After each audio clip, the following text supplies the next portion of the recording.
frecuencia, pues debemos esperar a que haya resonancia, y esa resonancia depende de cómo es la cuerda, de qué está hecha, si es de cobre, si es de hilo, si es de nylon.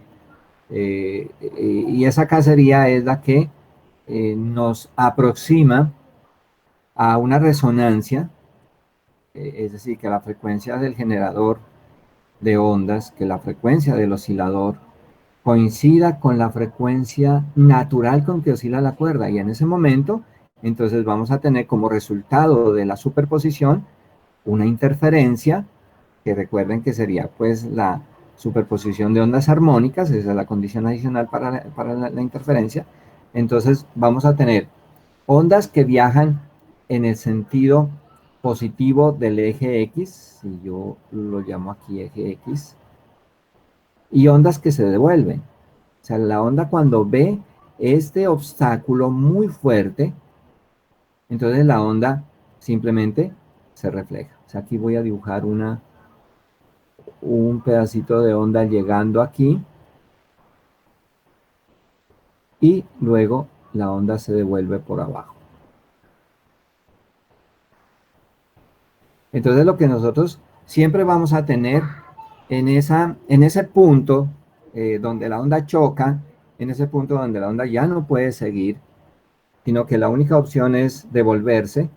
Ustedes ven, literalmente aquí lo hago a propósito, la onda va normalmente con un pulso hacia arriba, en la parte donde va a encontrar el extremo fijo de la cuerda, y luego se devuelve, pero con una oposición completa de fase. Entonces aquí, en este punto, la onda experimenta un fenómeno que se llama reflexión. Entonces la superposición se da por ondas que genera el oscilador en la cuerda y ondas que se reflejan en el extremo fijo. Y ese fenómeno se llama reflexión. Entonces, por reflexión nosotros vamos a tener un cambio de fase. Vamos a tener entre la onda que llega y la onda que se devuelve, vamos a tener una diferencia de fase de 180 grados. Entonces, esa es la condición para que nosotros tengamos una, ¿no?, de las condiciones para que tengamos un esquema de ondas estacionarias o una configuración de ondas estacionarias. Entonces vamos a tratar con lo que nosotros hemos aprendido en las clases anteriores, donde hicimos la suma de dos ondas que están aquí. Y1 seno kx menos omega t, una onda viajando hacia la derecha. Una onda Y2 también con el mismo sentido, viajando hacia la derecha, pero con una diferencia de fase. Entonces acá voy a escribirlas de la siguiente manera, para ver a qué resultado llegamos. Entonces,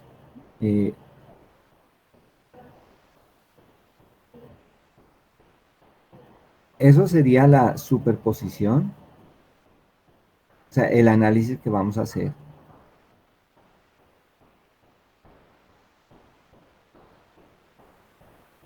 De ondas armónicas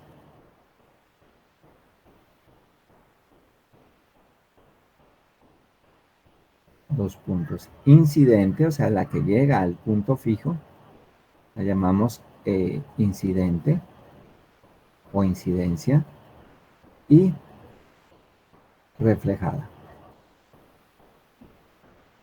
Entonces con esto ya tenemos la condición que debemos establecer para cada una de esas ondas. Entonces la superposición de ondas incidente y reflejada. Por ahí iniciamos el análisis. Entonces vamos a escribir Y1, la onda 1, la vamos a llamar incidente, igual onda incidente, y esto será igual a la amplitud Y0, esa amplitud es constante, y la modulación por la función seno, viajando hacia la derecha, kx menos omega t. Listo.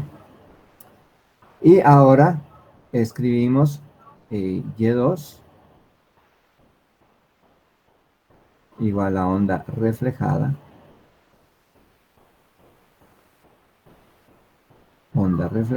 y también con la misma amplitud, porque suponemos que no se pierde energía aquí cuando llega al punto fijo. Eh, en realidad, o sea, en el experimento, y eso se ve cuando eh, la persona trata de generar ondas estacionarias, y tal vez en el laboratorio que ustedes observaron o hicieron, hay esa dificultad.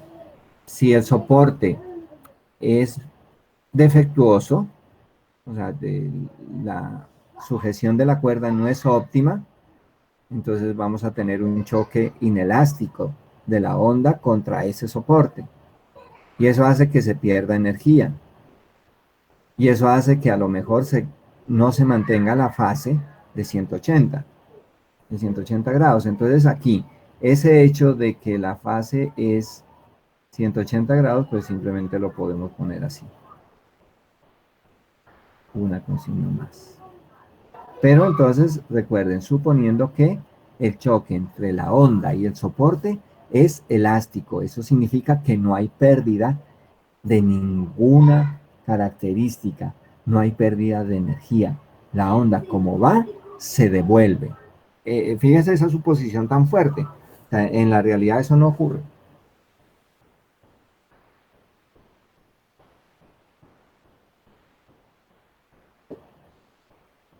Allí deberíamos contar con el análisis del defecto que tiene el soporte o del defecto que tiene la forma de atar la cuerda a ese soporte.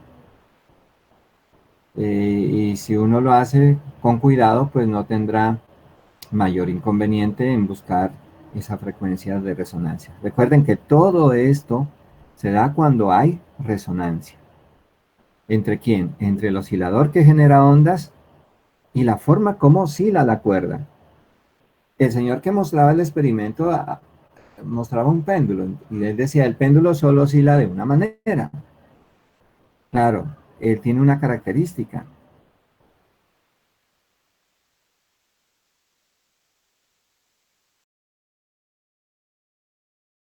El péndulo, la cuerda, un instrumento de viento. La idea es que eh, a esa forma única representada por una frecuencia natural de oscilación de cada instrumento, guitarra, violín, eh, piano, saxofón.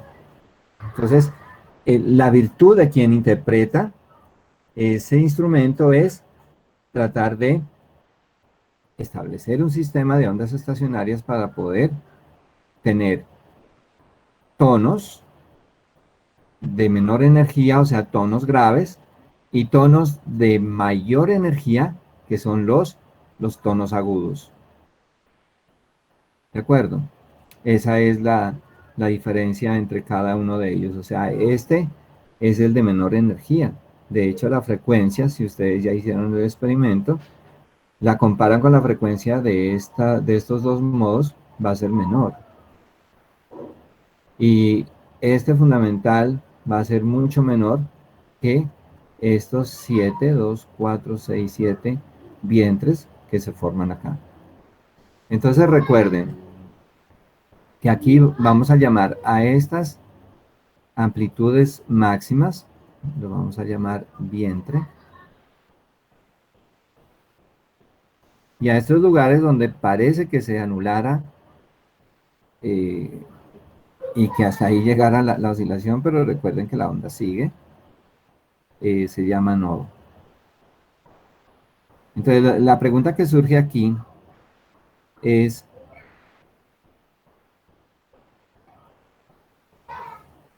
el vientre es una expresión de la máxima energía que se puede almacenar.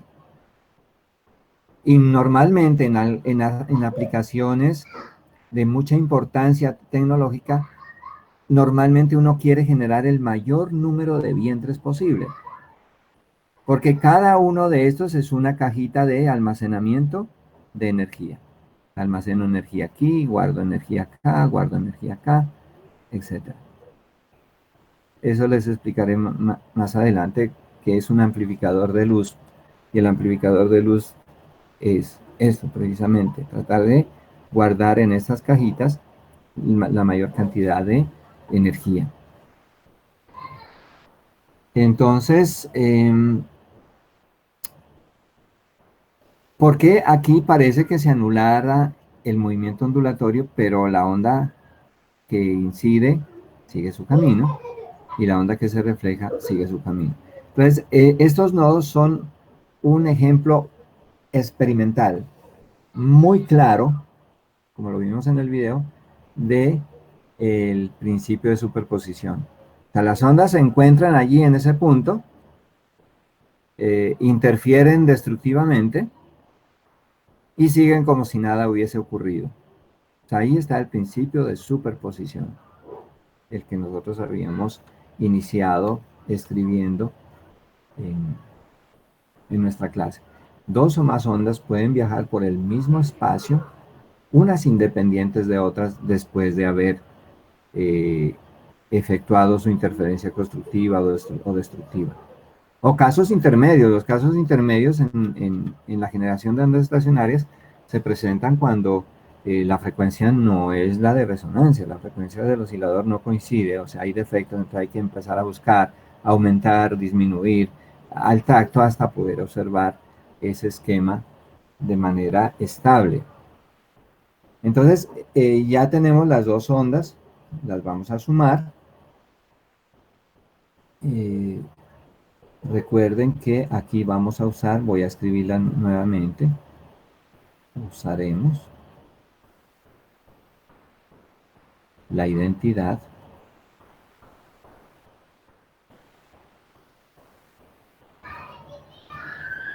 dos puntos, seno de A más seno de B. ¿De acuerdo? Que es igual a 2 veces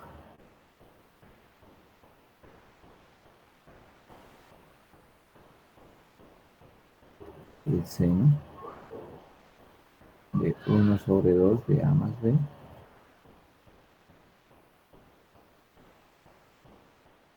por el coseno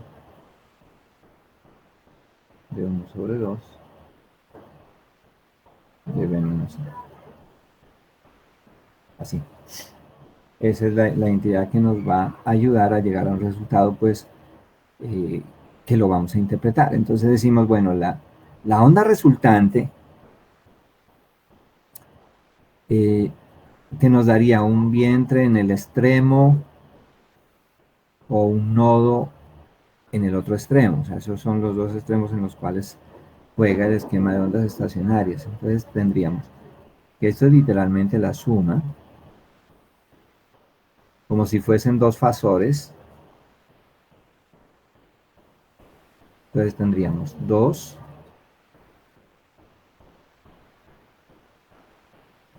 y0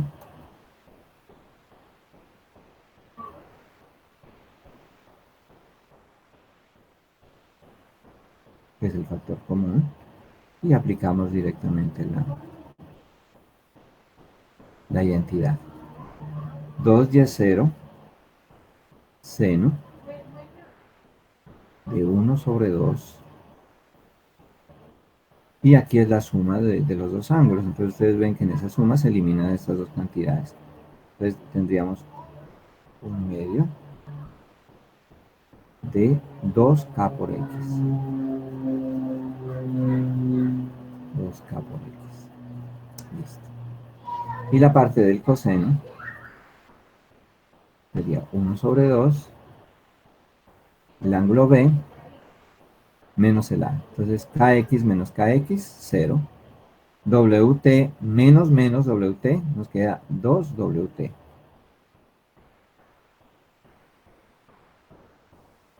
Bueno, entonces fíjese que si cancelamos el 2, nos quedaría 2y0 seno de K por X por el coseno de omega por T. O sea, esa sería la onda resultante. Y la amplitud, recuerden que nosotros siempre allí separamos la parte espacial de la temporal. Y la parte espacial está con la función seno. La otra parte, la temporal, está con la función coseno. Entonces, a esta parte, que es espacial y que va a modular la amplitud resultante, pues la llamamos, como en el otro caso, Y0R. Sería la amplitud de la onda resultante. Es decir, que eso sería Y0R por el coseno de omega t. Esa sería la onda. Ese sería el esquema de onda estacionario. Pero entonces, ¿cómo encontrar las condiciones de vientres y de nodos? Que serían las condiciones de interferencia constructiva y las condiciones de interferencia destructiva. Entonces, nosotros podemos decir, para la amplitud resultante de 0R, tenemos dos casos. El primero, la condición de vientres, o sea, la interferencia destructiva. Eso significa que Y0R máximo.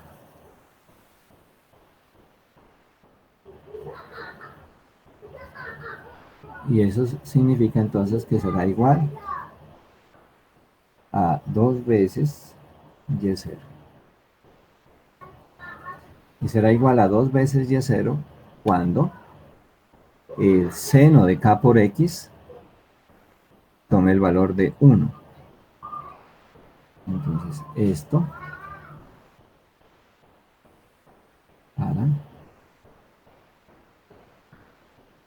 seno de K por X igual a 1.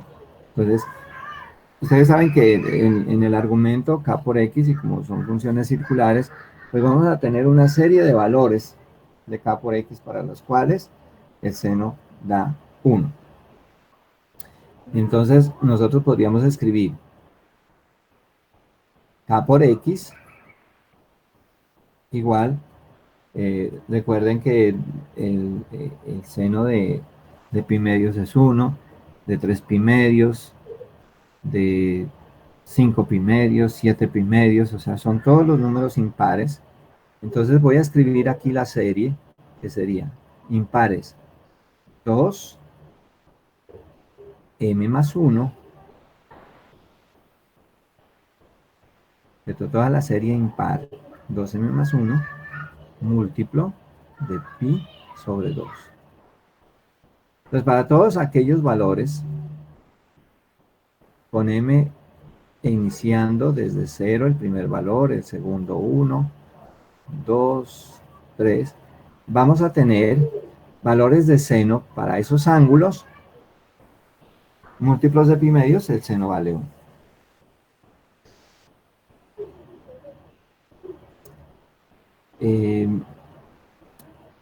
Bueno, si queremos escudriñar un poco en tema de longitud de onda, recuerden que K es 2pi sobre lambda. Entonces, tendríamos que 2pi sobre lambda por X. X nos dará la ubicación de vientres. Es igual a 2m más 1 y medios. Aquí cancelamos pi a ambos lados, este pi que multiplica a este lado con pi que multiplica a este lado de acá. Y nos quedaría entonces este 2 baja a dividir aquí, sería 4, y lambda pasa a multiplicar acá.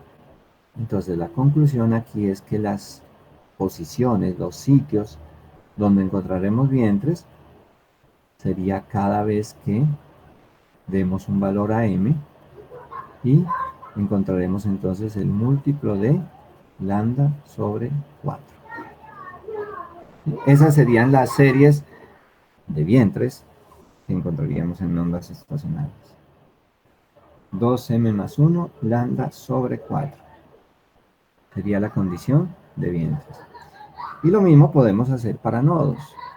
Entonces el nodo es el sinónimo, según lo que acabamos de estudiar, es el lugar de interferencia destructiva.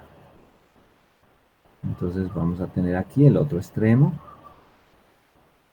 que sería el Y0 mínimo,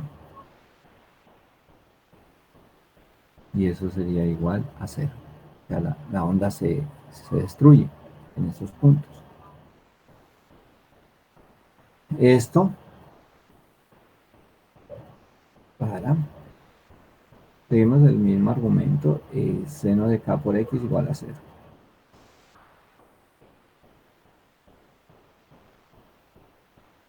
Recuerden que la función lo que estamos tomando son los valores netos de 1, todos los posibles valores, contando el menos 1, porque ahí también tendríamos un máximo. En realidad pues son las amplitudes son distancias y las distancias son siempre positivas, entonces solamente lo que tenemos ahí es como una referencia, si está por encima del eje X o por abajo del eje X. Y acá todos los posibles valores de k por x para los cuales el seno nos da 0. Entonces, eso sería para la serie k por x igual a m veces pi. Entonces, para todos aquellos valores de m igual a 0, 1, 2, 3, etcétera, vamos a tener que seno nos da 0.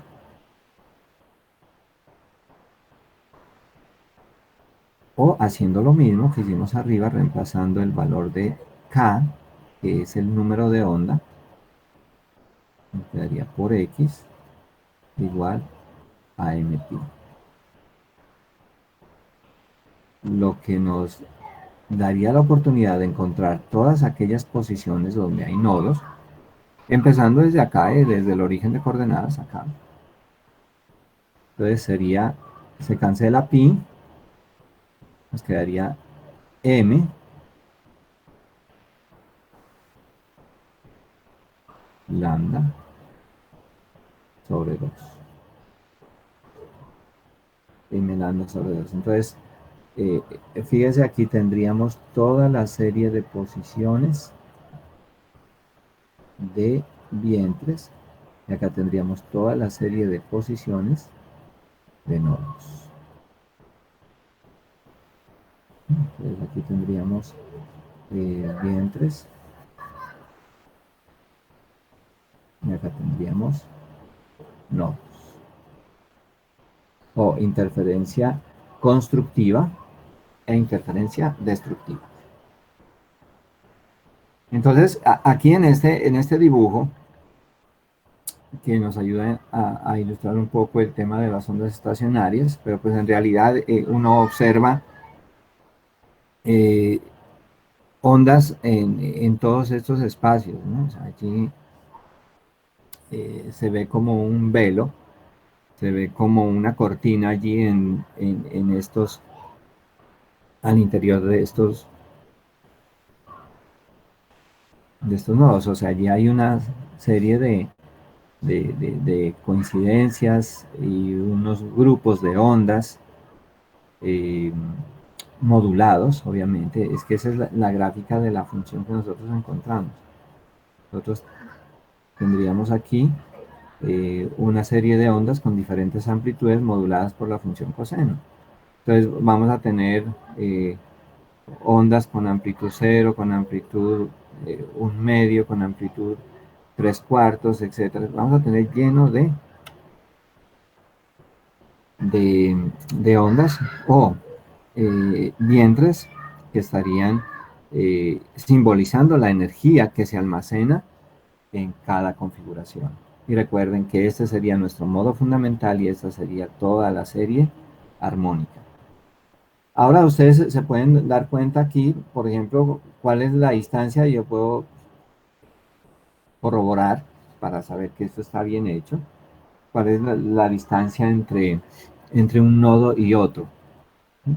Entre esto y esto. Entonces nosotros vemos así con análisis que desde aquí hasta aquí tenemos una longitud de onda, de tal manera que entre nodo y nodo hay media longitud de onda. Y entre vientre y vientre también la misma distancia. Entre este extremo y este también tendríamos una distancia que sería media longitud de onda. Fíjese que aquí es un cuarto de longitud de onda y aquí está el otro cuarto de longitud de onda. Entonces sería la distancia entre vientres, sería lambda sobre 2. Un cuarto más un cuarto. Y la distancia entre vientres,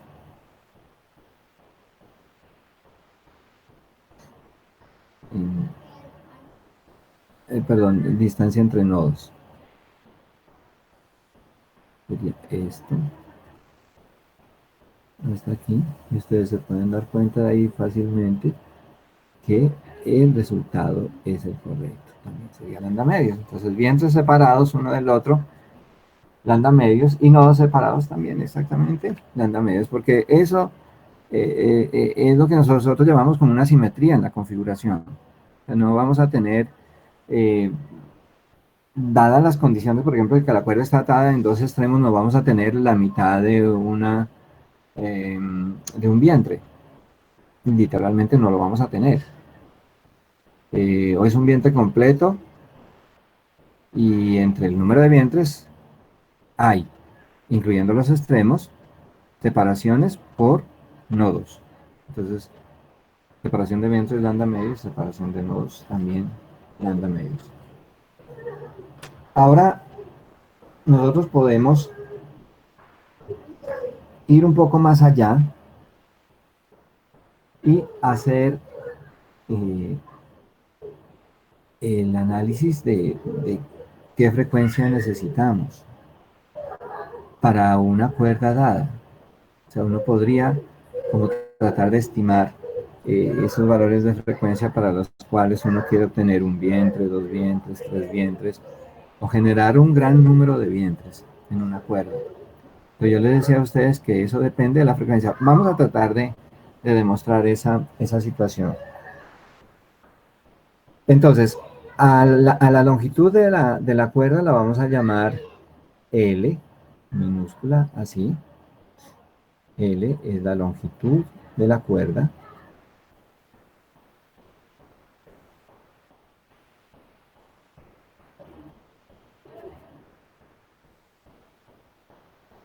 Que ya está tensa, longitud de la cuerda que está tensa. Y entonces nosotros al cambiar la frecuencia, pues hemos dejado fija esa longitud. Entonces vamos a poner esa condición, si L es constante, o sea que no la vamos a cambiar, como en la cuerda de guitarra no podemos cambiarla, como en la cuerda de un piano no podemos cambiarla.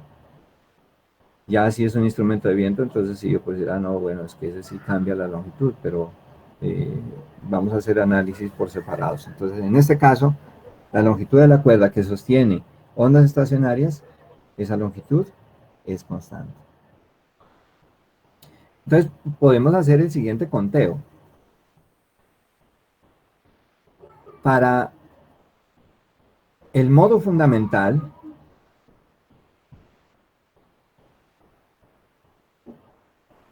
entonces aquí voy a escribir, si esto se mantiene constante,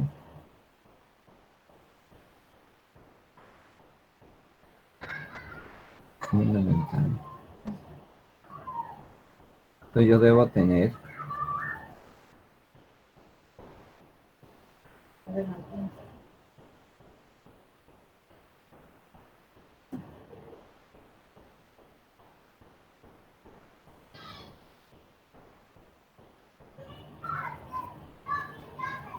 una frecuencia específica.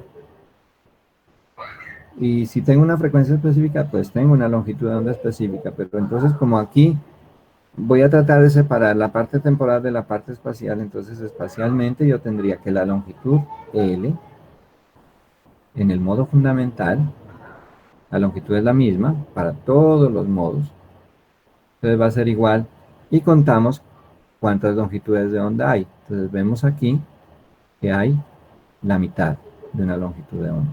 Entonces decimos, hay una mitad con una longitud de onda exclusiva dividida 2. ¿De acuerdo? Una lambda 1/2. Y bueno, así podemos seguir. Luego, para la serie armónica,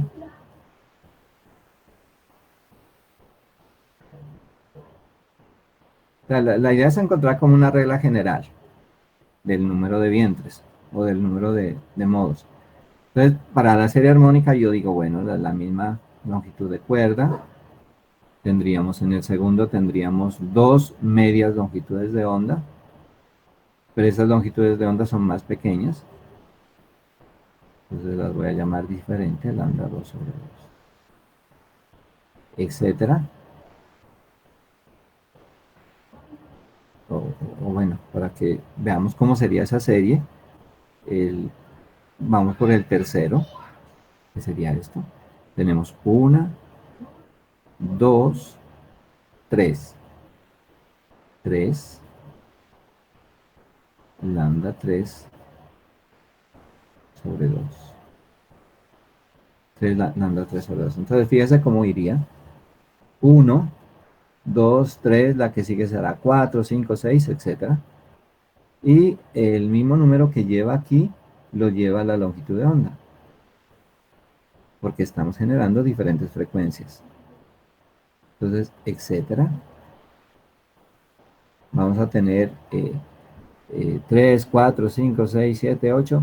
Y si pudiéramos tener un oscilador y que genere frecuencias muy grandes, infinitas, pues tendríamos entonces que L es igual a N veces. Bueno, aquí voy a poner otro contador porque ustedes ven que no tengo 0, sino tengo a partir de 1. Acá yo tendría a partir de 0. Entonces vamos a poner un diferente número, o un diferente símbolo, ¿no? de valores enteros, que sería L igual a N, cojamos N, lambda N. Esa sería la serie sobre 2. Entonces, nosotros de aquí perfectamente podemos decir, bueno, antes, ¿no? Aclarar que N va desde 1, 2, 3, 4, hasta el número de dientes que tengamos. Entonces, de aquí despejamos la longitud de onda enésima y sería pasar el 2 a multiplicar por L y lo dividimos por el enésimo valor. Lambda n igual a 2L sobre n. Y con esto, ¿qué hacemos?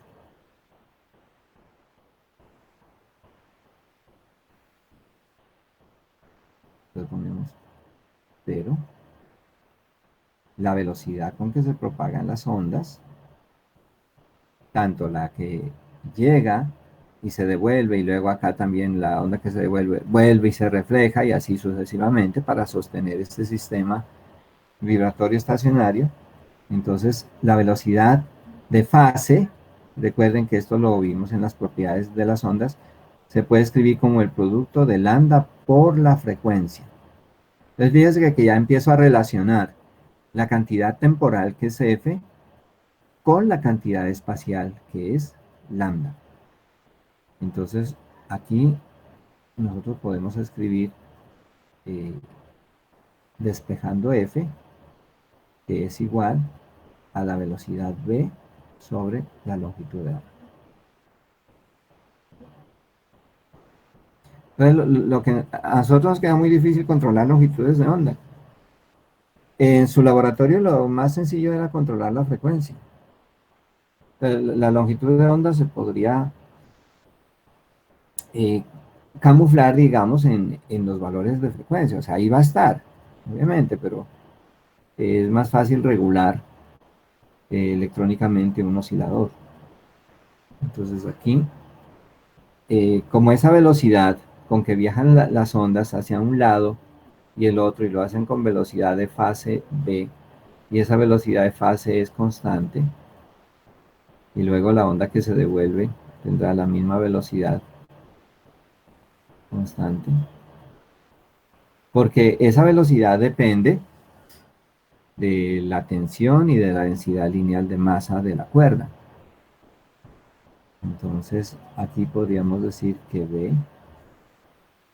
sobre la longitud de onda, la expresión general, que sería 2L sobre N.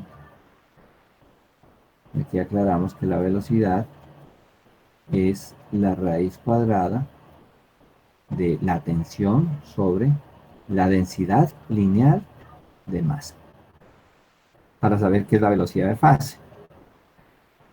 Entonces, ahora nosotros ponemos la frecuencia para cada número de vientos, F sub n, para el 1, el 2, el 3. El 1 sería el fundamental, el que vemos acá. Entonces, tendríamos F sub n igual a la velocidad sobre 2L por, perdón,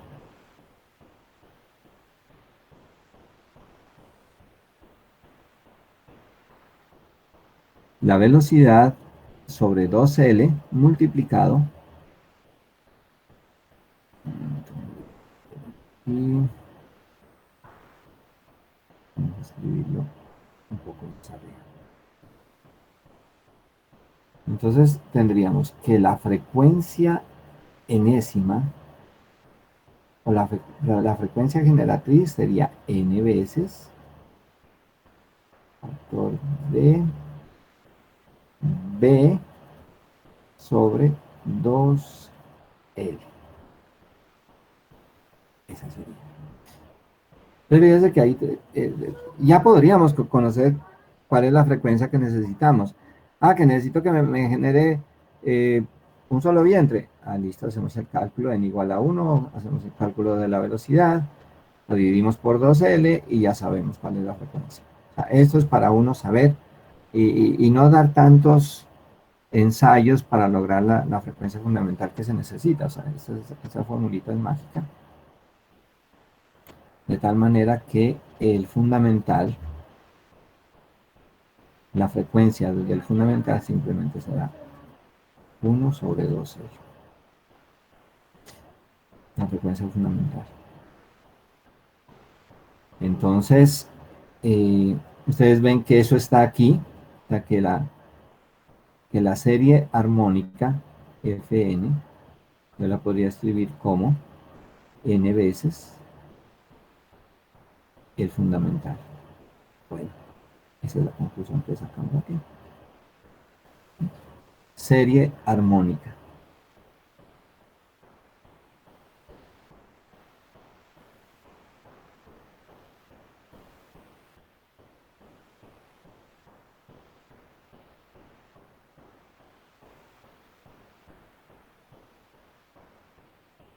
¿Alguna pregunta hasta ahí?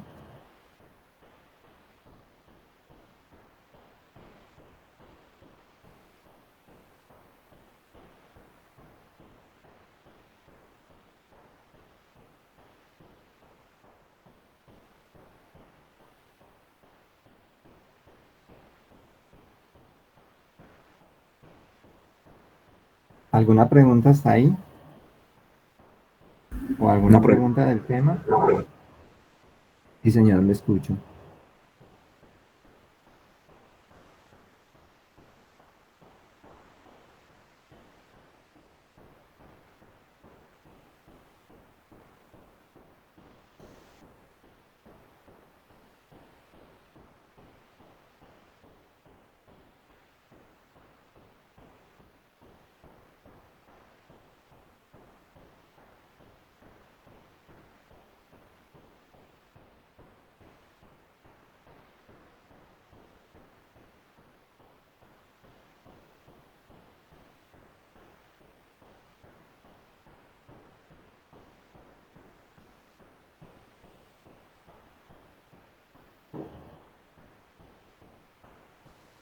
Entonces, les hago una pregunta.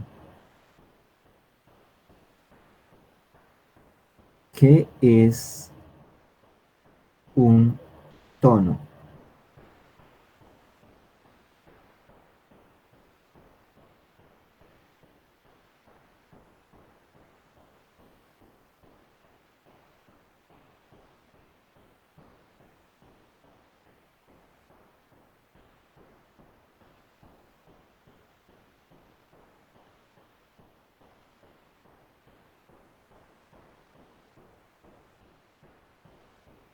¿Qué sería Profe, un tono?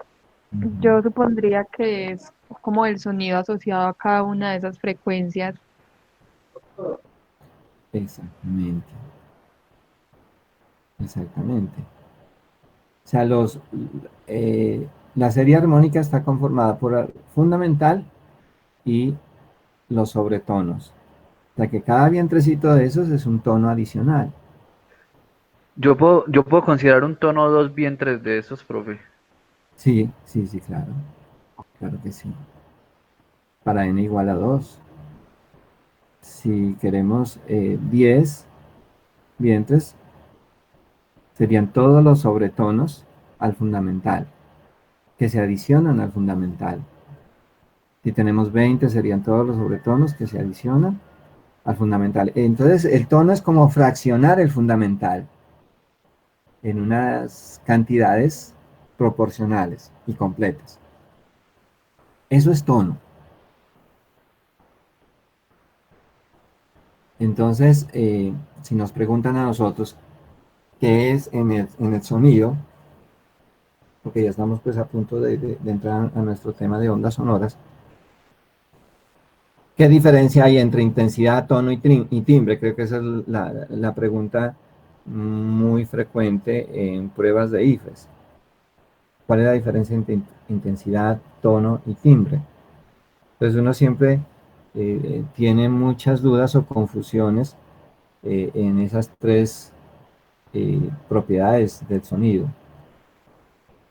Entonces, aquí ya podemos estar seguros de que el tono es el número de armónico, el número de la serie armónica del mismo fundamental. Entonces, claro, el guitarrista puede, y de hecho el director del guitarrista le pide la nota musical La, por ejemplo, en, en un tono alto. ¿Qué significa para el músico? O sea, necesito la nota La en tono alto. ¿Qué le está diciendo según la física?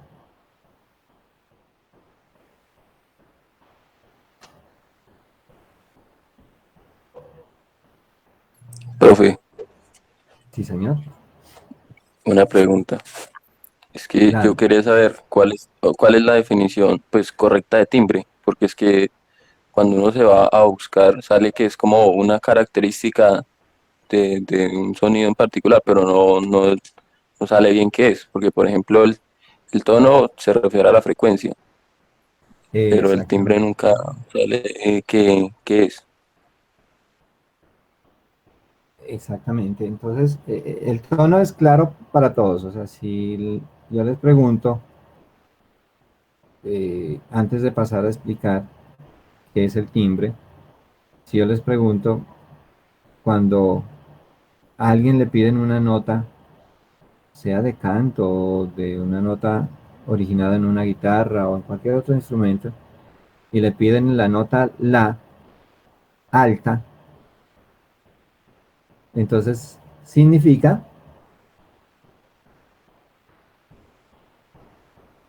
que, antes de pasar, respondamos a esa pregunta.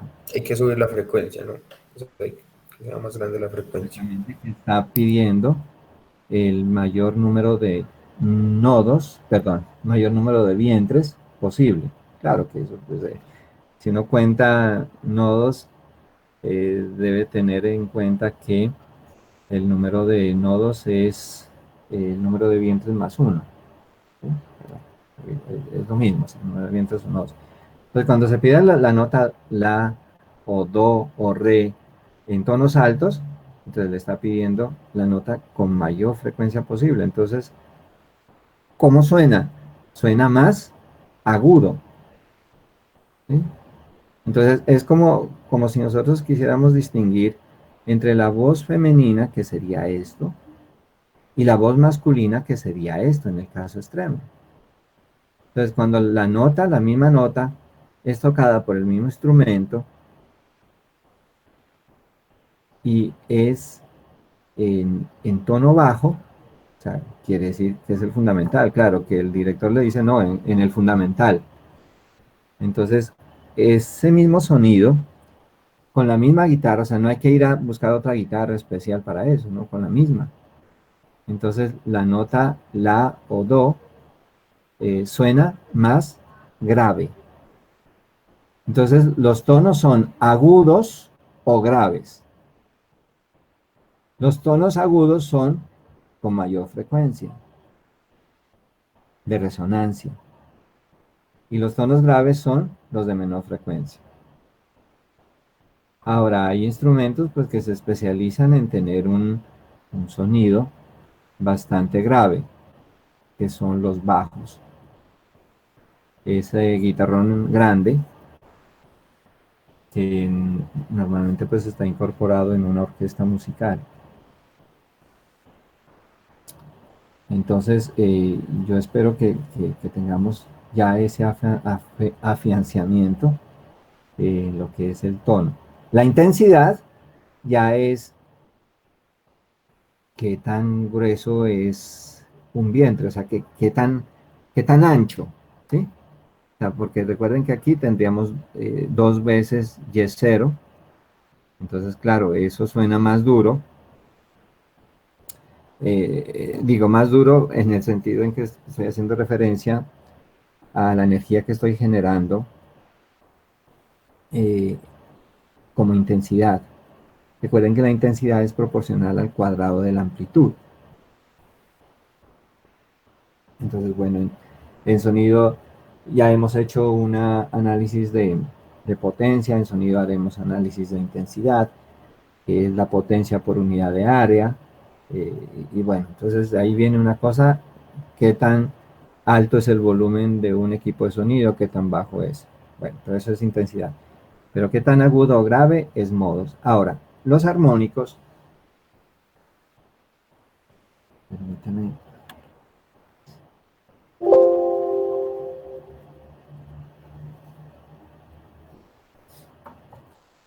Los armónicos sería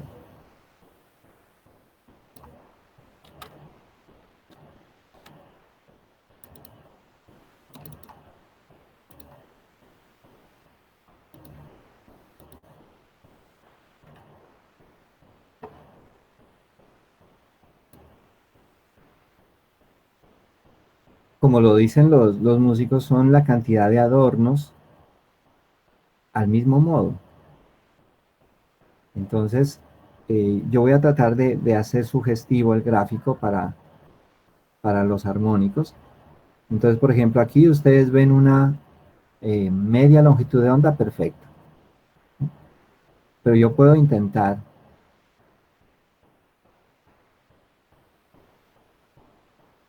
adornarla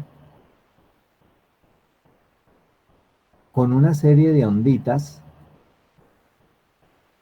y distorsionar un poco ese modo fundamental.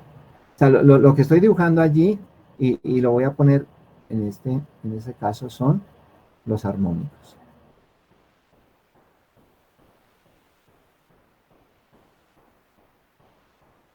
Y es igual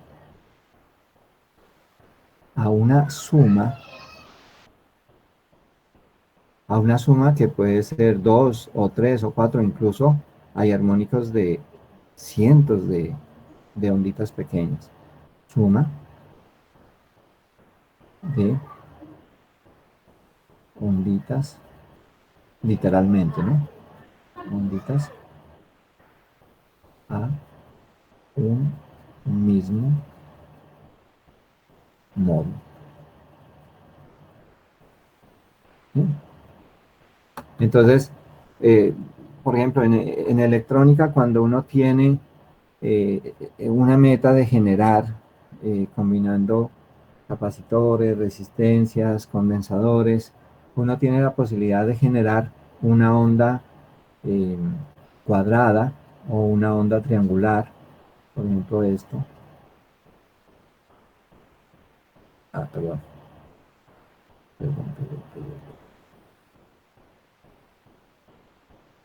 Algo así como lo que voy a dibujar. Entonces tendría esto así, una onda de esta manera.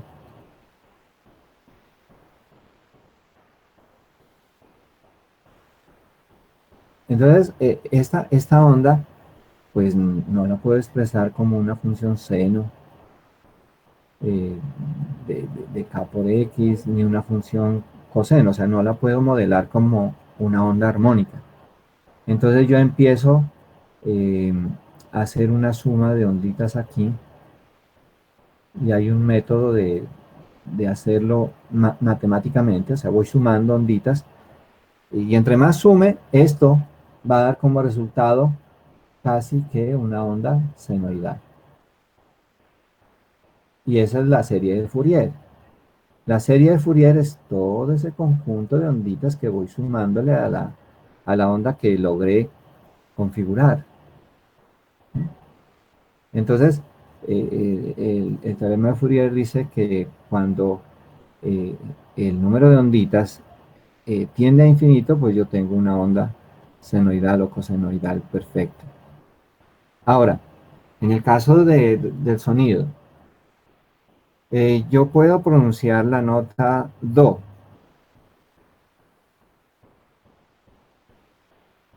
Mi nota do, y quienes me conocen cómo es mi tono y timbre de voz, pues automáticamente reconocerán que procede de mí. En nuestras casas a nosotros no necesitan vernos para saber que estamos ahí cuando hablamos.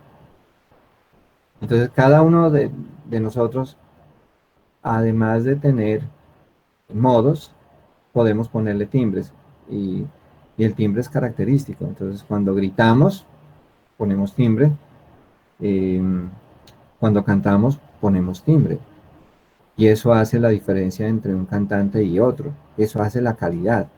Entonces es como un sello que le ponen a la voz los, los timbres, ¿sí? Entonces esa cantidad de armónicos, que es la suma de onditas a un mismo modo, pues nos da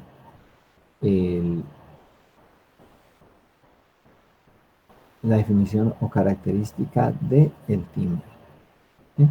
Entonces fíjese que tenemos tres cosas ya que hemos resuelto: intensidad, que yo diría que solamente depende de I0; el tono, que depende del número de vientres; y el timbre,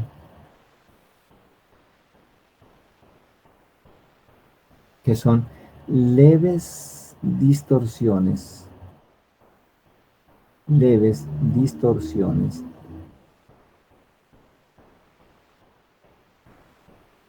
del tono.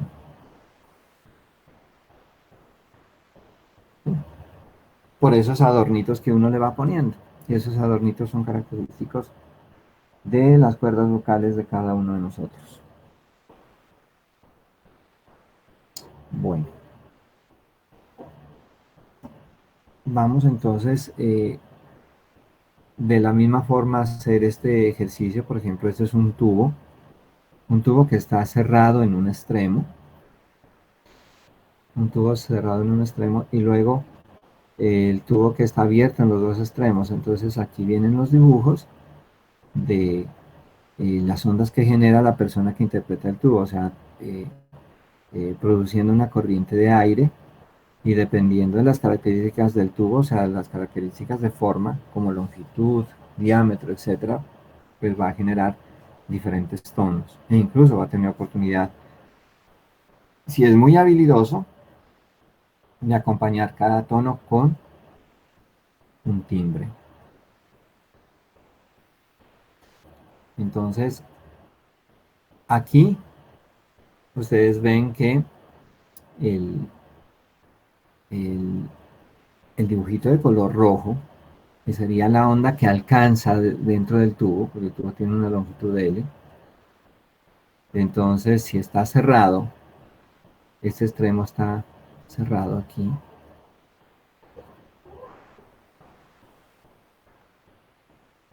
Entonces la onda ingresaría por aquí, se refleja, se superpone y daría este esquema de onda estacionaria. Este para el fundamental, este para el primer tono, segundo tono. Entonces aquí, según como tengamos la configuración del fundamental, nosotros hacemos cuentas de la longitud de onda que alcanza dentro del tubo. Entonces fíjese que de aquí hasta acá tendríamos media longitud de onda, pero esta está por fuera. La onda dentro del tubo terminó aquí.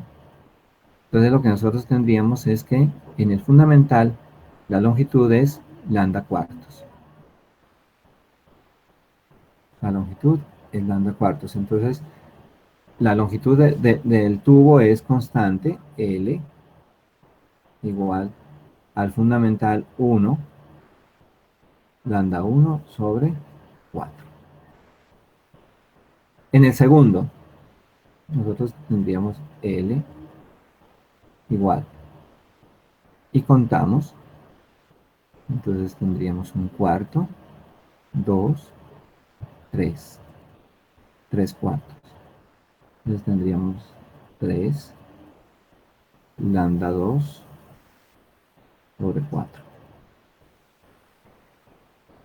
En el siguiente tendríamos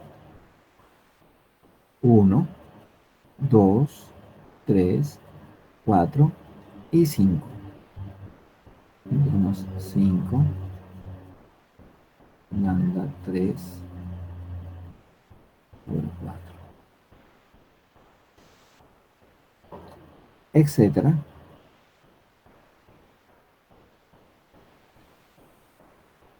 El último o el enésimo sería, fíjese que aquí tenemos una serie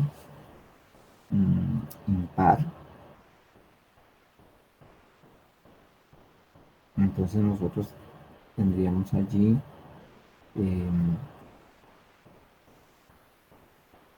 que escribir una forma de generar el número de que acompaña a esos cuartos de longitud de onda para cada caso.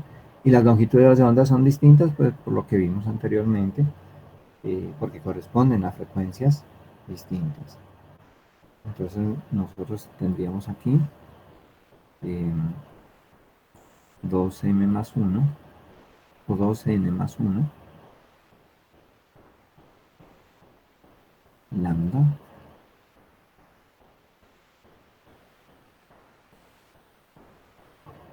y aquí tendríamos 1, 2, 3. Bueno, yo voy a poner el lambda m porque en realidad los dos van por diferentes caminos. En el otro caso no había problema porque las dos series iban con 2, 2, 3, 3, NN. pero acá ustedes ven que no. Entonces aquí yo diría que n debe ir de 0, 1, 2, o bueno, yo puedo encontrar una forma para que esto eh, se pueda escribir como una serie y que coincidan. Bueno, eso es lo de menos, eso no tiene problema. Y m iría desde 1. Bueno, el tema es que la longitud de onda lambda m sería L, longitud del tubo, sobre 2n más 1. Y teniendo en cuenta que la velocidad es el producto de la longitud de onda por la frecuencia, entonces nosotros podríamos obtener la serie de frecuencia. Y la serie de frecuencia va con m. Entonces esto será igual a la velocidad sobre la longitud de onda, que sería L sobre 2n más 1. Bueno, eso sería 2n más 1 por b sobre L.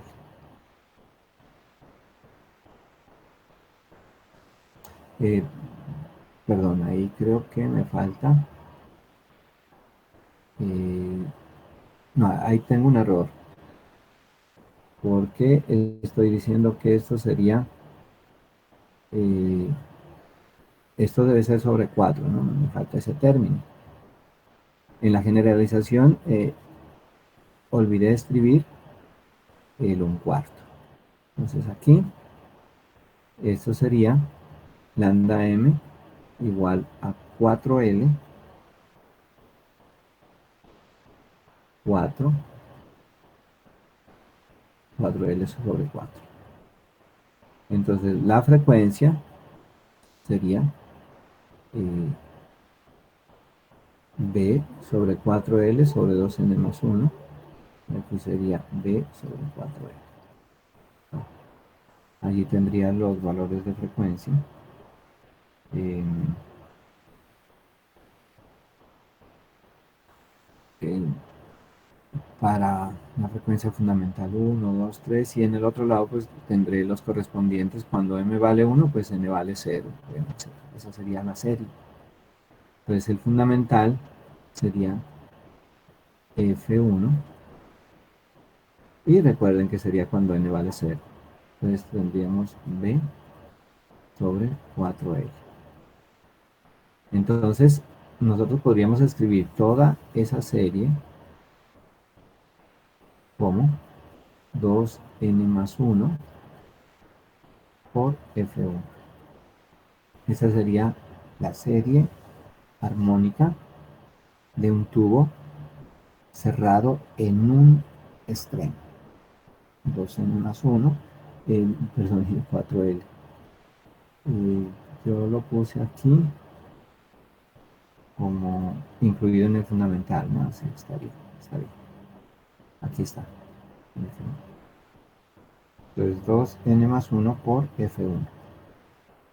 Entonces tendríamos toda la serie o sobretonos. Sería armónica o sobretonos. Acá tendríamos el fundamental. Háganlo ustedes para esta configuración cuando el tubo es abierto en sus dos extremos.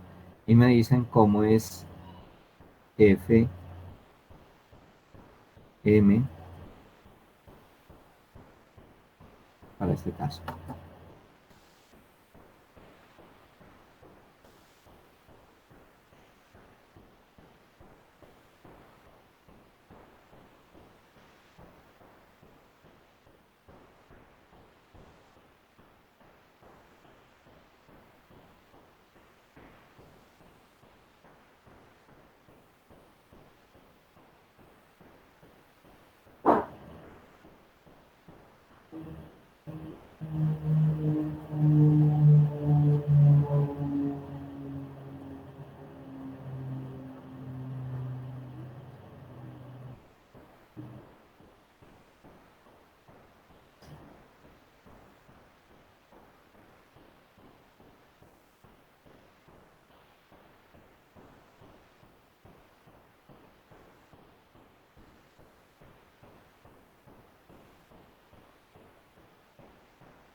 ¿Cuánto, cuánto tienen el resultado?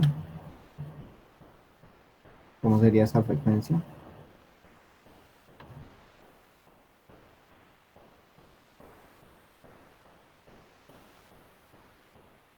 A ver, vamos a ver. Profesor, Sí, lo escucho. creo que sería n por la velocidad del sonido sobre 2L. Em, ¿Nos puede mostrar el desarrollo? Pues me queda muy complicado porque estoy desde el computador. Puede compartir pantalla. Pues pero escrito en el cuaderno. Espere, tomo una foto. Bueno, alguien que pueda demostrarnos el desarrollo.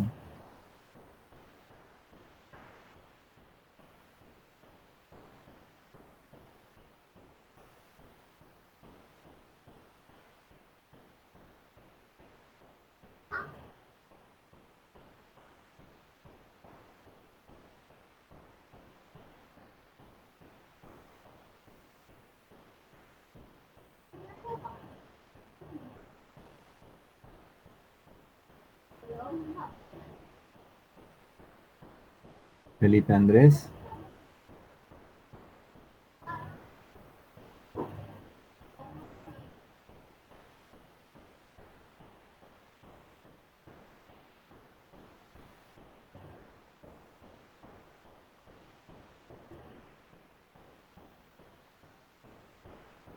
Listo, profesor.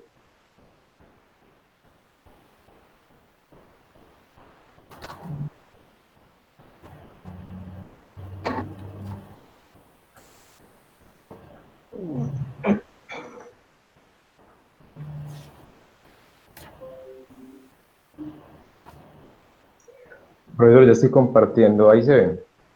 Sí. Bueno, pues lo hice como muy a las carreras, pero básicamente hice lo mismo que habíamos hecho anteriormente y era como expresar L en términos de la longitud de onda. Ujú. Entonces, para el primer modo, L sería lambda medios. Para el segundo nodo, perdón, sería 2 veces lambda medios, pues acá estaría una longitud de onda completa. Para el tercer nodo, pues ya sería 3 veces lambda medios. Entonces, pues ahí ya se ve como la serie que es como m que multiplica lambda medios. Entonces puedo despejar un lambda m que sería 2 veces L sobre m.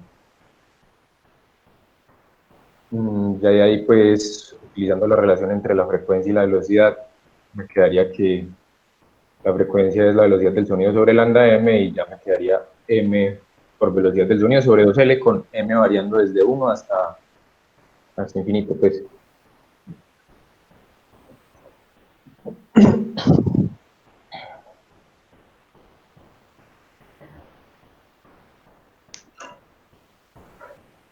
Pero esa unidad de conteo no es, mejor dicho, allí la aclaración que hago es que la unidad de conteo es de el número de veces que se repite un cierto patrón. Entonces, cuando nosotros contamos, por ejemplo, lambda medios en el primero, en el fundamental, vemos que ahí hay un nodo en el intermedio del tubo.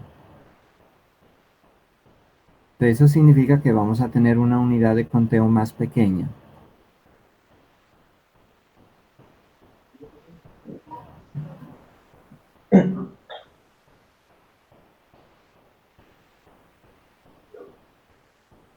¿Cuál es esa unidad más pequeña?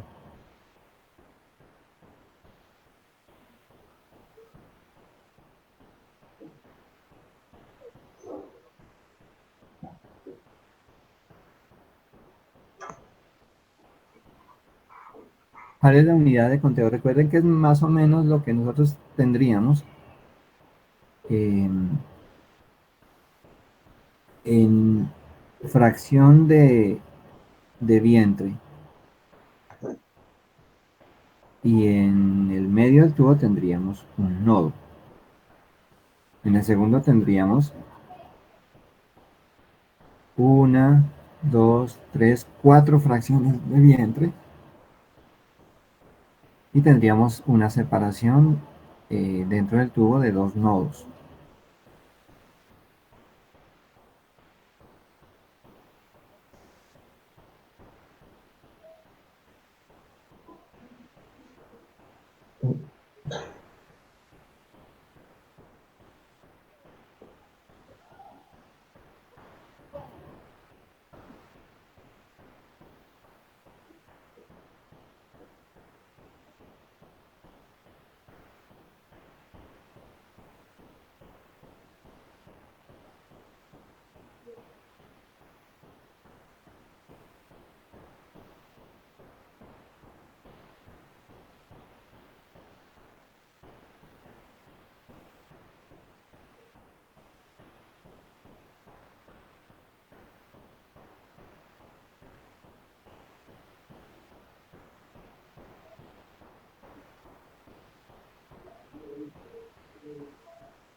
A usted le dio NB sobre 2L.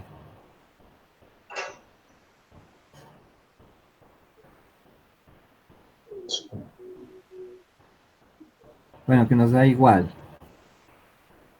Nos da igual porque nosotros podríamos contar de un cuarto de longitud de onda.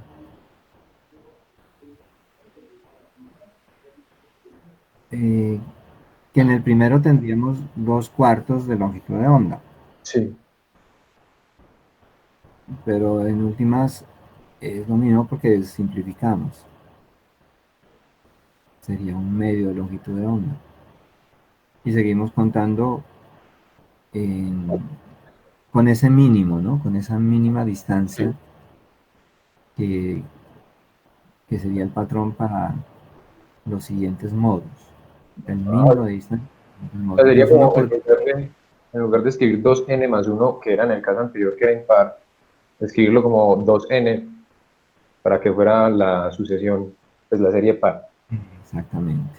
Sí, se Allá va. te lo entiendo, sí. Sí, sí, exactamente. Entonces allí tendríamos en general n haciendo el recorrido por los números enteros empezando por 1 y, y sería la velocidad del sonido que pues va a resonar dentro del tubo dividido 2L. Sí, está bien. Ok, No hay problema. voy a cerrar acá. Entonces, Julián.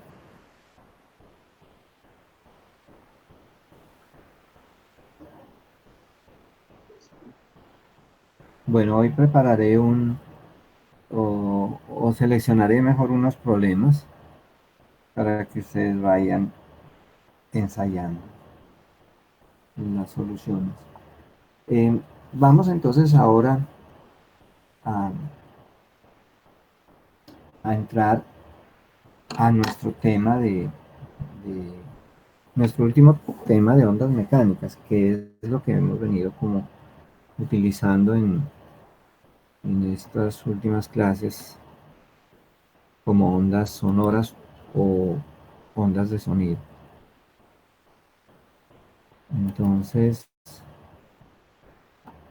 eh,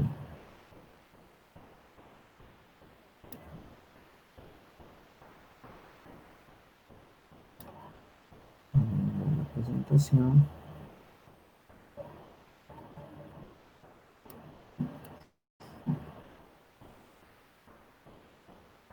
Ese es un problema que ya lo pueden hacer ustedes con lo que hemos visto. En la próxima clase eh, vemos el resultado. Eh, y entonces vamos a este tema de ondas sonoras. Entonces, en el video que mostré en la clase pasada, hacen como demostraciones sobre el tema de los diapasones. Los diapasones en esta fotografía son unos tubos en U o unas varillas dobladas en forma de U que descansan sobre una cajita que está cerrada por el extremo y abierta por el otro. Y tiene un martillo para golpear y pues obviamente eso es un material especial para que produzca muchas vibraciones por segundo. Entonces nosotros observamos que cuando el diapasón está anclado en la cajita, se generan unas ondas sonoras bastante agudas y que se usa para afinar instrumentos musicales. Normalmente un guitarrista tiene este instrumento, el diapasón, para poder afinar. Y afinar significa como que el oído nos permita comparar entre el sonido del diapasón, que es un sonido puro,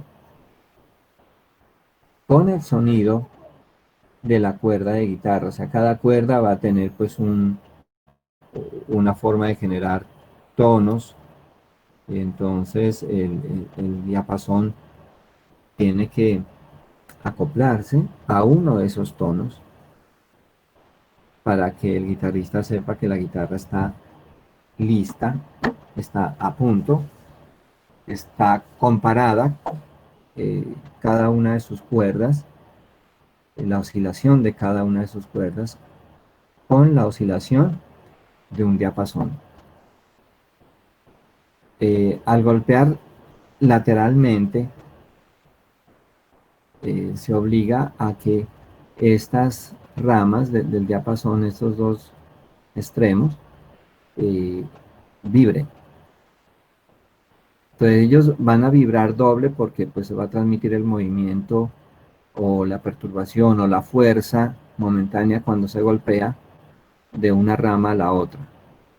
Y eso hace que en el aire que esté alrededor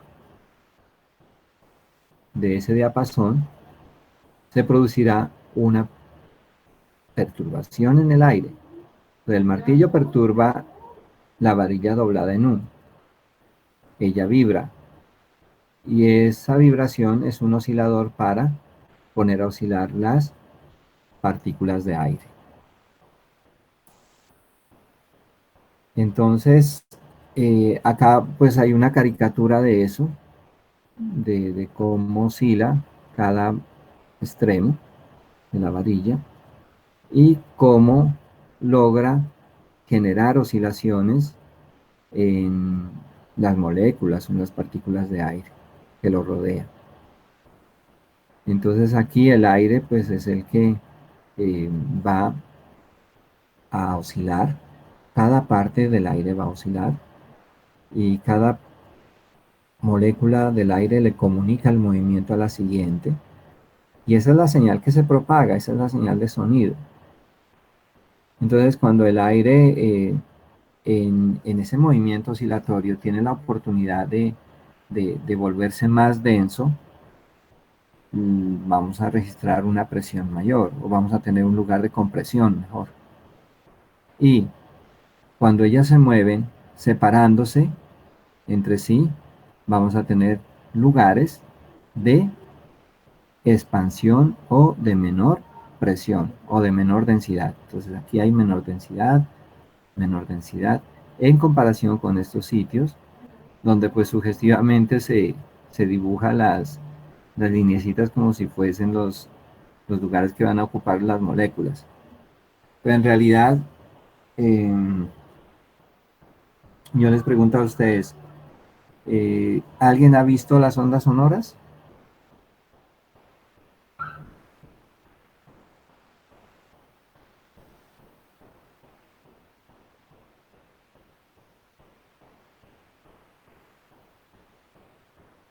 Pues en lo personal yo no las he visto, pero pues uno las puede ver como así como simuladas, ¿no? Pero así como naturalmente eso no se ve o sí. ¿Qué dicen los demás? ¿Se pueden ver las ondas sonoras? Profe, pues es la perturbación de un gas, por ejemplo, cuando uno habla del aire en donde uno está, ¿no?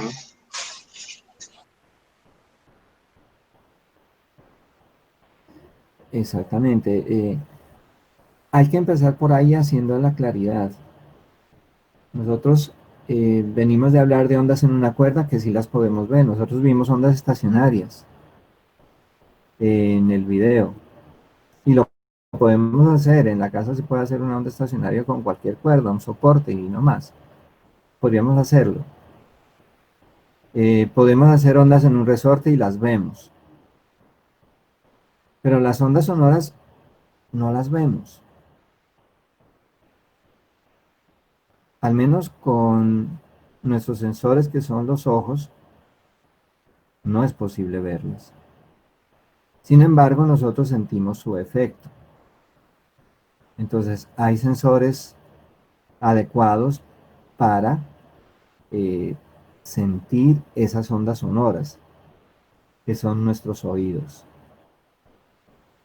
Entonces, el comprender cómo son las ondas sonoras, hay que tener bastante imaginación, porque eh, quizá esa es una parte difícil del aprendizaje que hemos experimentado o que vamos a experimentar, y es que debemos suponer que es así. Y aunque no veamos, debemos aceptar que está ahí. Entonces, esto, pues yo lo pongo como una ilustración de entrada de las ondas sonoras y que debemos imaginarnos que es así, eh, tal cual como lo hacemos con la energía. La energía tampoco la vemos ni tenemos idea de cómo es, pero sí tenemos idea de qué efecto la genera y qué efecto la utiliza. O sea, mediante qué efecto, perdón, es visible esa utilidad. La energía eléctrica tampoco la vemos, pero sí experimentamos efectos sobre determinadas cosas que funcionan con energía o sobre nosotros mismos cuando hacemos un corto de energía eléctrica, entonces sabemos que allí realmente hay energía, pero ya es por cuestiones de, de- de tacto, o sea, otros sentidos diferentes a la vista. Entonces, cuando decimos que el diapasón oscila, entonces va a cambiar, va a golpear las moléculas del aire que hay alrededor. En últimas,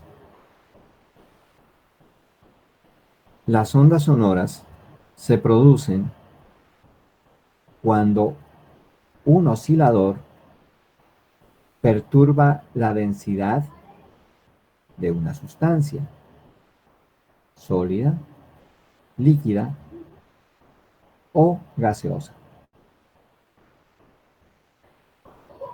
Ahora, eso, para que sea percibido por nuestro oído, debe tener una cierta energía, debe tener una cierta frecuencia, así como lo acabamos de ver con los modos y cómo se genera y cómo resuena y todas esas cosas. Entonces las ondas sonoras tendrán un límite. ¿De qué? De energía, que de acuerdo a nuestro oído se clasifican en ondas que están en el umbral de audición y ondas que sobrepasan el límite superior que soportaría nuestro oído. Entonces esos límites los podemos establecer en términos de energía por unidad de tiempo o energía por unidad de tiempo por unidad de área, que sería lo más sensato porque nuestros oídos tienen un tímpano que es el área receptora.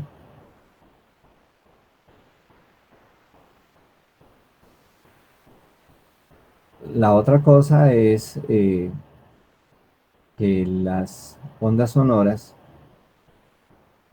que son las perturbaciones de, de la madera, de un trozo de madera, las perturbaciones de un líquido, las perturbaciones de nitrógeno como gas, oxígeno como gas, el aire como gas.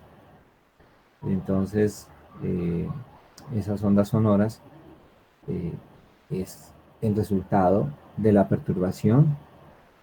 En este caso ponemos como fuente, como oscilador, el diapasón. Pero cuando nosotros hablamos, ¿cuál sería el oscilador que perturba el aire?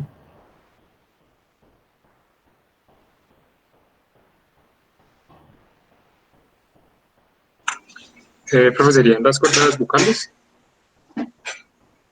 Exactamente, las cuerdas vocales son las que van a producir esas alternancias entre más densidad y menos densidad en el aire hasta llegar a nuestros oídos. Ahora, ya el tema que ustedes me escuchen y yo los pueda escuchar a ustedes, ya es el transductor, que yo le digo así, eh, que de manera fiel y proporcional recoge mi voz, la transforma en señal eléctrica, esa señal eléctrica se transforma en señal digital y se transmite y llega hasta cada uno de ustedes. Así ustedes me escuchan y yo los escucho.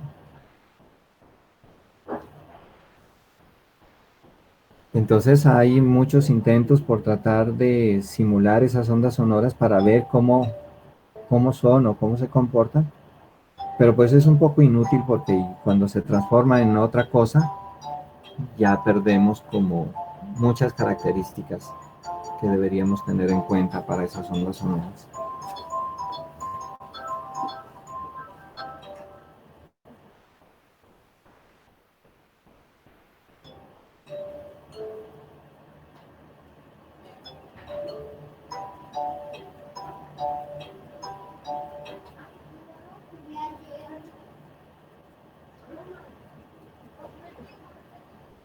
Bien, entonces, esas tres frases que he anotado aquí son muy importantes para hacer esta introducción a las ondas sonoras. Entonces, ¿cómo se producen o cómo se generan? Cuando un oscilador perturba la densidad, cambia la densidad, modifica la densidad, altera la densidad de una sustancia, en cualquiera de los estados de esa sustancia.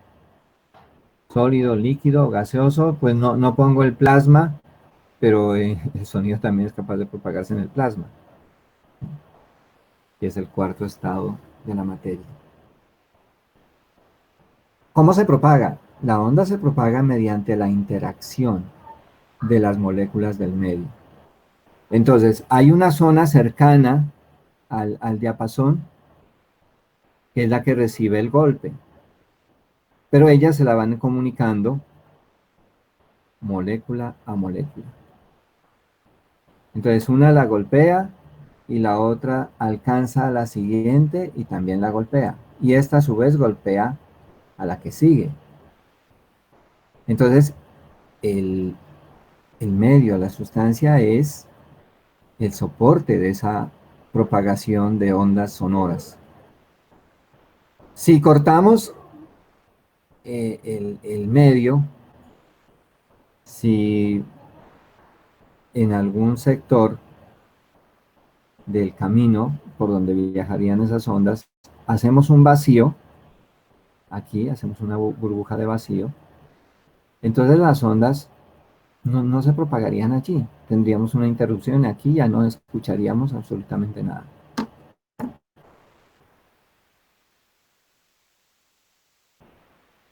Entonces las ondas sonoras necesitan siempre esa sustancia de soporte, así sea el aire, menos denso que en comparación con el agua, en comparación con cualquier objeto sólido, vidrio, madera, concreto, etc.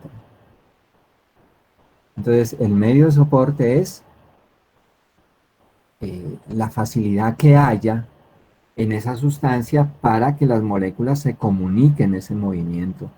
¿Quién lo ordenó? El oscilador. Y entonces, en aquellos objetos donde tengamos una buena comunicación entre moléculas que lo constituyen, por ejemplo, un trozo de madera, como el que está hecho esta caja que vemos aquí. Entonces, como lo decía el señor que demostraba el efecto de producir ondas sonoras con este diapasón, y lo acercaba a la caja y el sonido se amplificaba, o sea, teníamos una mayor intensidad. Eso significa que el material con que está hecho esta caja, pues nos garantiza una buena comunicación molecular. Y la buena comunicación molecular, para que no suene como una frase como que la traemos y la acoplamos a esta explicación, pues eso no es más que la elasticidad que presenta la madera. Si fuese vidrio, la elasticidad que presenta el vidrio para que sus partes más pequeñas, moléculas, incluso átomos, se puedan mover. Y se pueda mover cada partecita de esa cajita de madera, se pueda mover como un oscilador. Y que de esa forma sostengan la onda propagándose a través de ellos. Es decir, que la intensidad del sonido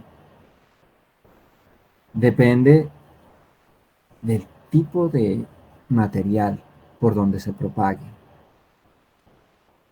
Entonces, aquí surge una pregunta. Si la intensidad del sonido, o mejor, no hablemos de intensidad, sino de facilidad de propagarse las ondas sonoras, entonces, ¿por qué nosotros vemos en algunas salas de cine o en algunos teatros, por qué vemos las paredes con un recubrimiento especial, como cartón, icopor, madera porosa? ¿Por qué?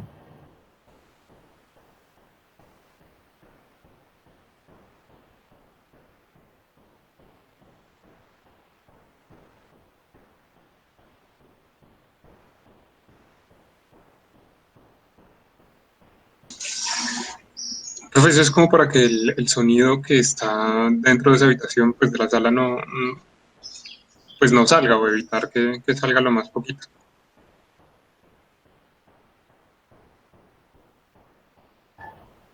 O sea que debe ser un material defectuoso para la propagación del sonido. Sí, pues hasta donde se es como para que las ondas del sonido cuando reboten, no reboten, es decir, cuando choquen contra ese material no reboten, sino que se partan o bueno, no sé, se distribuyan en unas más pequeñas, ¿no? Sí, para que la onda sea absorbida completamente por las paredes del salón. Profe, también pues lo que se busca es que no hayan reflexiones, pues que no hayan como rebotes. Exactamente. Entonces no debe ser cualquier material. O sea, por ejemplo, no puede ser vidrio porque el vidrio es muy compacto, o madera muy densa, es muy compacta y la onda sonora se devuelve, se refleja. Entonces normalmente se opta por icopor o por un cartón que es muy similar a los paneles donde colocan los huevos. De hecho, hay salones de buena eliminación de ondas sonoras que están hechos por una capa de paneles de huevos, literalmente. Eso es lo más económico y lo más efectivo que puede haber para eliminar el sonido, para eliminar tanto reflexión como que intente traspasar una pared o una puerta. Entonces estamos atribuyendo esa propagación de la onda sonora a la buena respuesta elástica de el medio, de la sustancia. Entonces, por ejemplo, es muy peligroso los sonidos cuando uno está bajo el agua. Uno tiene que protegerse por dos razones cuando se sumerge. Recuerden que incluso hay un deporte de inmersión en el agua. Y a medida que nosotros vamos ganando profundidad, pues vamos a tener un problema en nuestro tímpano de presión. O sea, toda esa cantidad de agua que está encima de nosotros, pues nos va a hacer una presión muy grande sobre nuestro oído.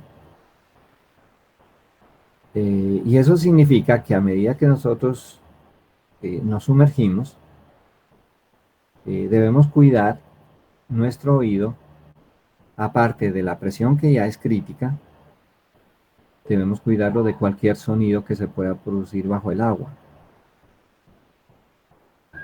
Precisamente porque las moléculas de agua transmiten eficientemente el sonido, son lo suficientemente elásticas, son lo suficientemente comunicativas entre ellas para soportar esa propagación del sonido.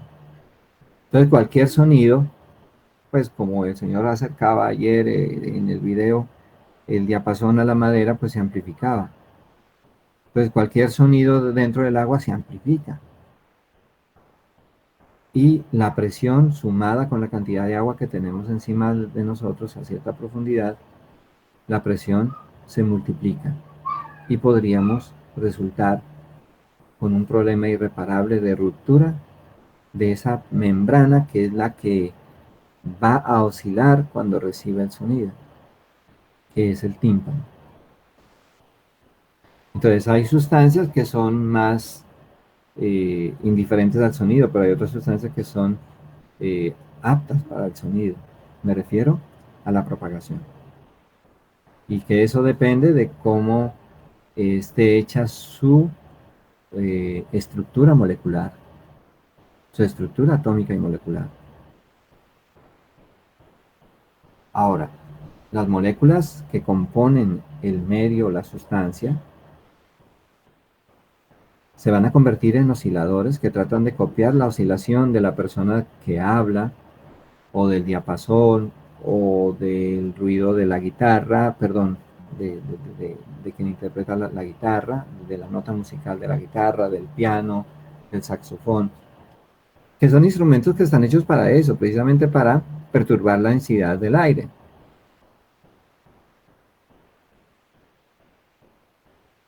Y entonces, esas moléculas del aire, del agua, de la madera, del vidrio, se convierten en osciladores que tratan de copiar el ritmo de oscilación, tratan de imitar la oscilación de cada instrumento que produce sonido, incluidas las cuerdas vocales.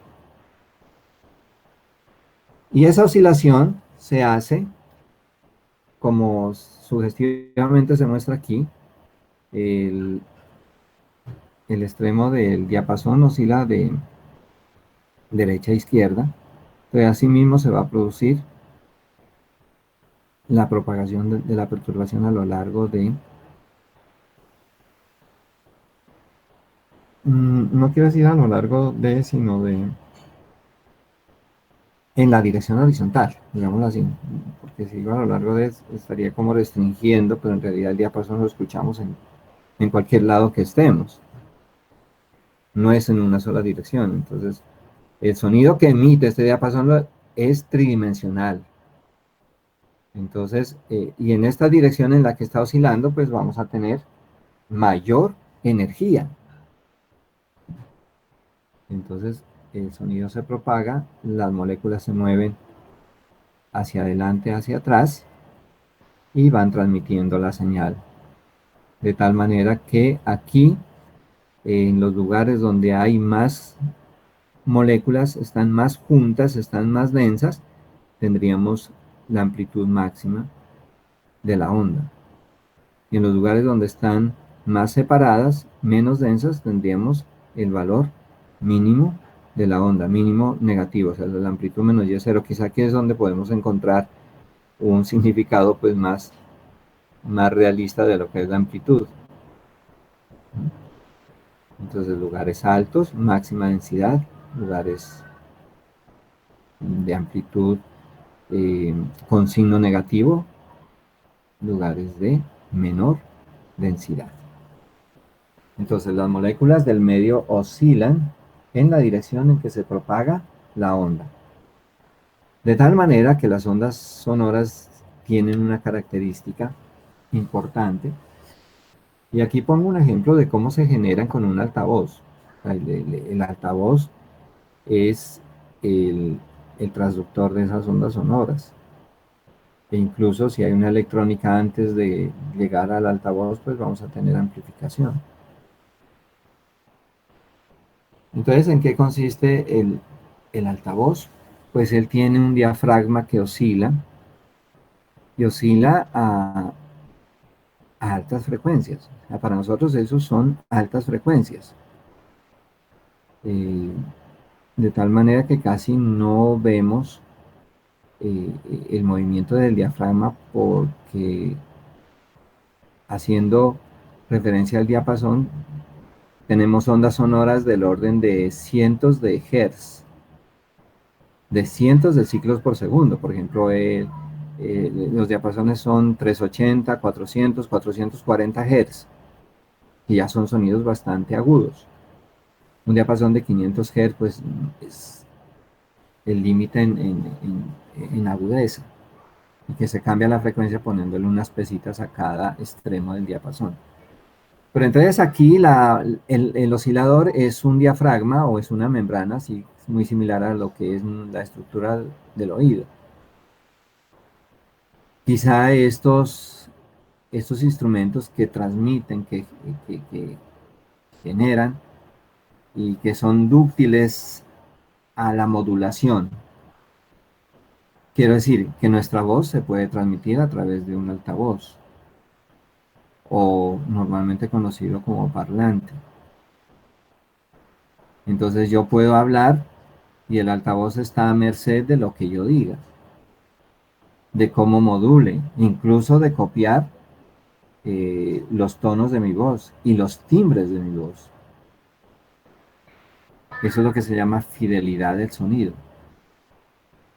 Entonces explico aquí brevemente cómo funciona esta membranita. Si nosotros vemos en nuestras casas estos parlantes que tienen un nombre. Bueno, los que uno conecta al celular por Bluetooth sin problema. Ellos funcionan igual. Entonces tienen una parte frontal que está unida a la estructura mediante unos materiales que son elásticos. Por ejemplo, esto aquí es caucho. Esta parte de aquí.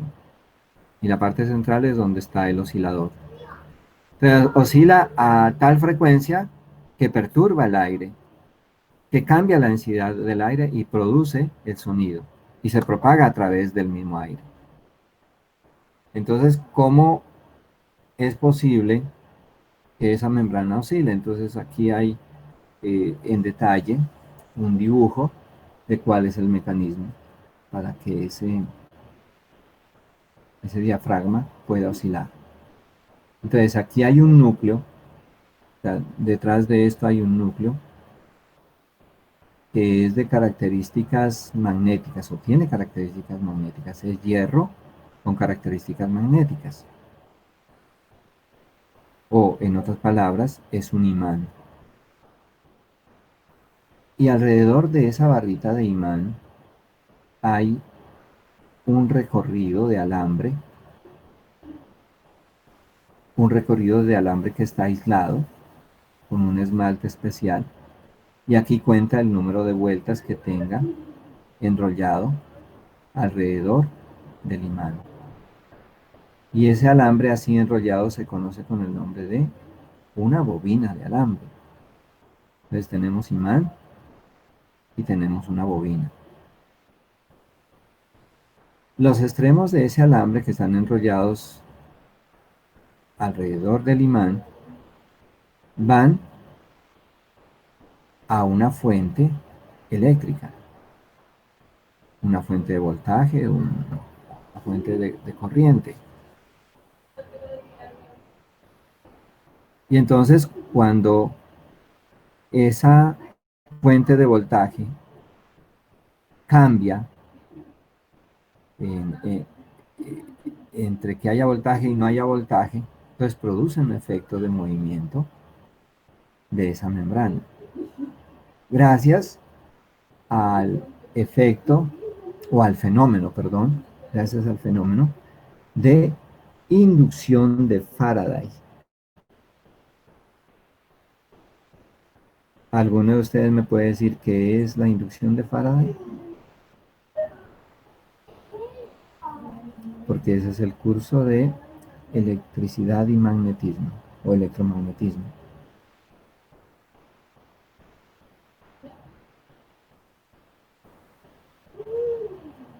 ¿En qué consiste el efecto de inducción de Faraday?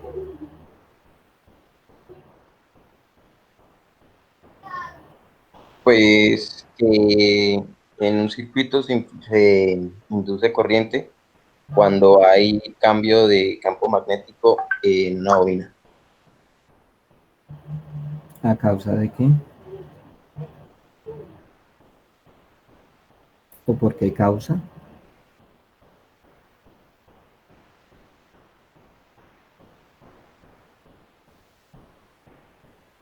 Profe, si no mal recuerdo, es por la presencia de la carga, pues por la presencia de una fuerza eléctrica.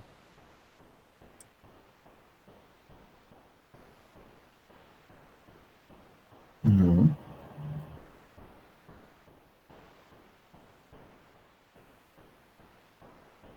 La corriente que circula por el alambre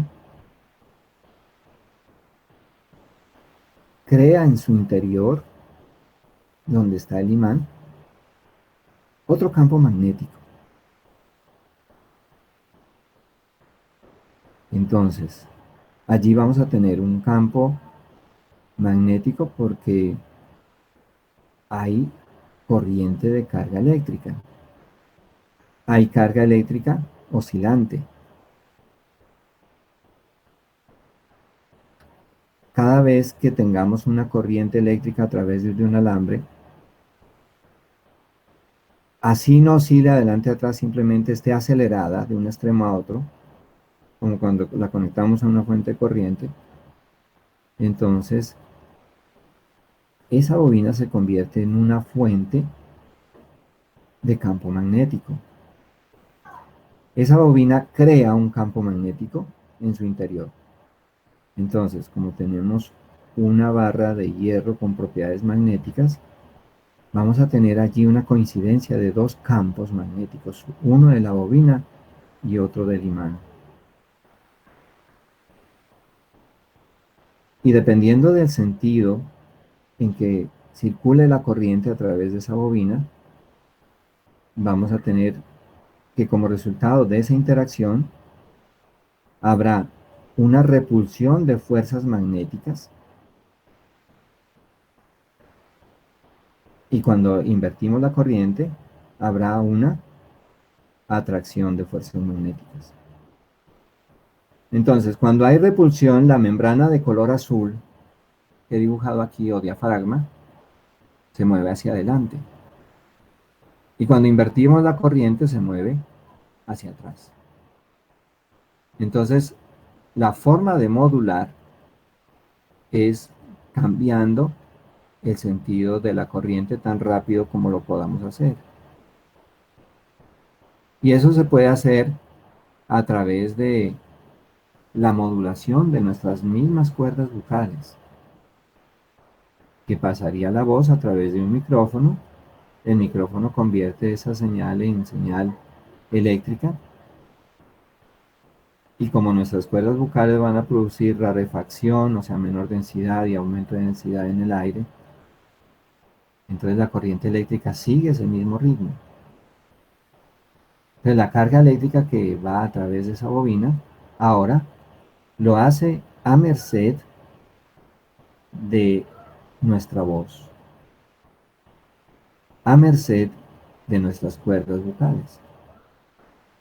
De tal manera que este diafragma oscila hacia adelante y hacia atrás, copiando el movimiento de nuestras cuerdas vocales, literalmente.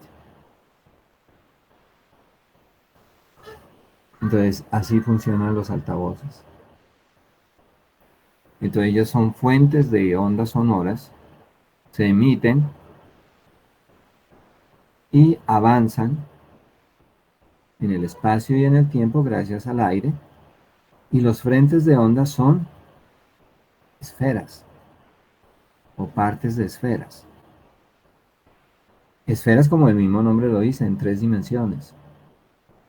O sea, el sonido no es en una sola dirección. El sonido es en 3 dimensiones. Obviamente el altavoz se dirige hacia la derecha. Tendremos más intensidad en esta zona que en la zona de atrás o en la zona lateral. Pero igual escuchamos. Entonces los frentes de onda, de esas ondas sonoras,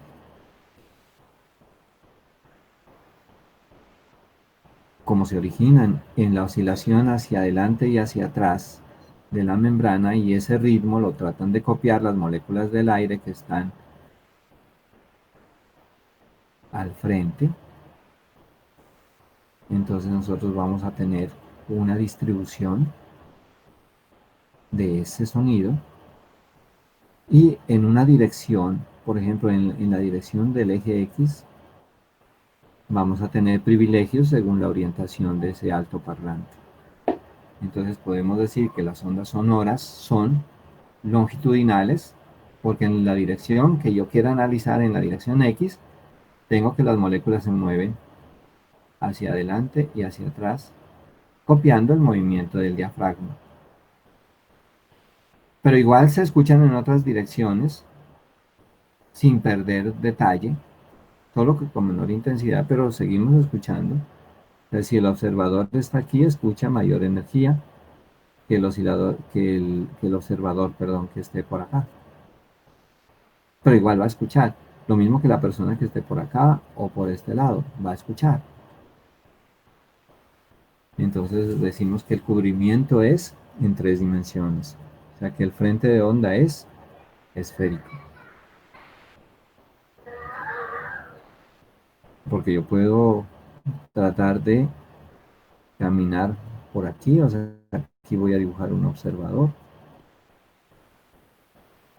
Acá voy a dibujar otro observador, o sea, una persona que escuche. Y todos aquellos observadores que yo dibujo aquí van desde acá, la línea hasta donde está cada uno de ellos, van a escuchar la misma intensidad. Si ellos se acercan a otro frente de onda más pequeño, por ejemplo a este acá, van a escuchar con mayor potencia, con mayor energía. Si ellos se alejan, van a tener un frente de onda esférico muy grande, pero la intensidad que ellos escuchan es más pequeña. Entonces podemos decir que las ondas de sonido son longitudinales, pero que el frente de onda es esférico. O sea, longitudinales en un rayo, en una dirección, en un camino, donde queramos poner al observador. Pero este observador de acá va a tener otra dirección desde el origen hasta donde él está. Lo mismo esta persona que está aquí está sobre el mismo frente de onda, entonces vamos a tener una distancia que va a ser la misma. La misma a la que está el observador 1, 2 y 3. Estos 3 observadores tendrán la misma distancia respecto a la fuente.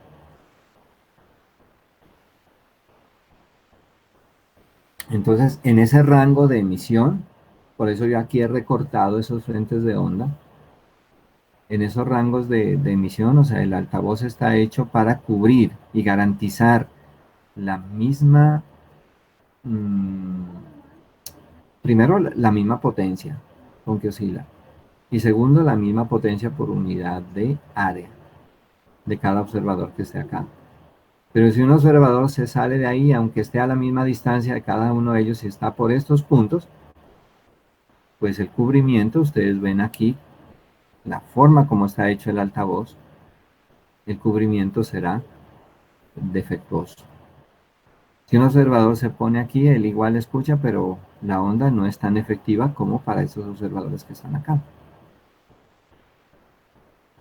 Entonces, cada uno de los altavoces, cuando nosotros compramos audífonos para escuchar música desde nuestro celular o cualquier aparato electrónico, ellos están hechos de tal manera que no molesten nuestro tímpano, pero que tampoco sea defectuoso a la hora de reproducir el sonido. Lo que quiero decir es que cada altavoz